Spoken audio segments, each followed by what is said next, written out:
संतान सप्तमी की पूजा में कौन कौन सी पूजा सामग्री रखना चाहिए? तो यहाँ पर सबसे पहले हमें गणेश भगवान की आवश्यकता होगी। आप चाहें तो सुपारी भी रख सकती हैं, या फिर गोबर, या फिर आप पीली मिट्टी के भी बना सकते हैं। भगवान शिव और पार्वती के लिए यह व्रत समर्पित होता है। यहाँ पर हमने समीपत्र पत्र भगवान शिव और गणपति के लिए रखा है। साथ में पीला चंदन रखा है, ये हमने अबीर रखा है, हल्दी चावल को रखा है। जो भी आपके पास मौसम के हिसाब से फूल हो जो भगवान शिव के लिए अति प्रिय हो और माँ पार्वती को अर्पित करने के लिए जरूर रखें। यहाँ पर हमें देसी घी की जरूरत होगी दीपक के लिए, साथ में हमें होम भी करना पड़ेगा। यहाँ पर हमें नारियल अवश्य लेना है, साथ में आप मौसमी फल भी लें। इसके साथ साथ यहाँ पर हमें बेलपत्री लेना है। समी पत्र हमने ले लिया है, बेलपत्र लेना है। और यहाँ पर भगवान शिव के लिए हमने जनेऊ लिया है। माँ पार्वती को वस्त्र स्वरूप अर्पित करने के लिए यहाँ पर हमने कलावा लिया है। इसके साथ साथ आप यदि चूड़ी या छल्ला नहीं ले पा रहे हैं तो भी आप कलावा तैयार करके स्वयं भी धारण कर सकती हैं।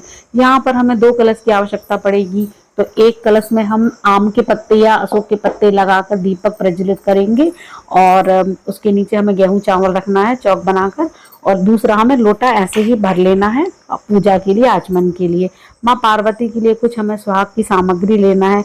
यहाँ पर मैंने काले धतूरे का फल लिया है, साथ में हमने अपराजिता का पुष्प लिया है, और भगवान गणेश को और भगवान शिव को अर्पित करने के लिए यहाँ हमने दूर्वा घास ली है।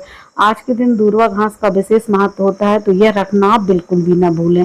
यहाँ पर हमें चूड़ी हो या धागा हो या छल्ला हो, उसको धोने के लिए हमें यहाँ कच्चे दूध की आवश्यकता पड़ेगी। तो इस बात का आप ध्यान रखें कि दूध उबला हुआ ना हो, कच्चा हो।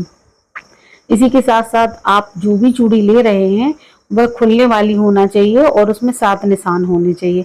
जैसा कि आप देख सकते हैं मैंने जो कलाई में धारण की हुई है, तो पुरानी चूड़ी में भी 7 निशान है, और ये जो नई चूड़ी है तो इसमें भी 7 निशान है। तो 7 निशान के बिना संतान सप्तमी की छल्ला हो या चूड़ी हो वह पूरी नहीं मानी जाती है। तो जब भी आप चूड़ी लें तो 7 निशान वाली ही चूड़ी लें। तो इस तरीके से ये हमने पूजा सामग्री रखी है। इसके अलावा हमें कपड़े की आवश्यकता पड़ेगी बिछाने के लिए, लाल या पीला लेवें, और लकड़ी का पटिया लेवें, कंडे की आवश्यकता भी पड़ेगी।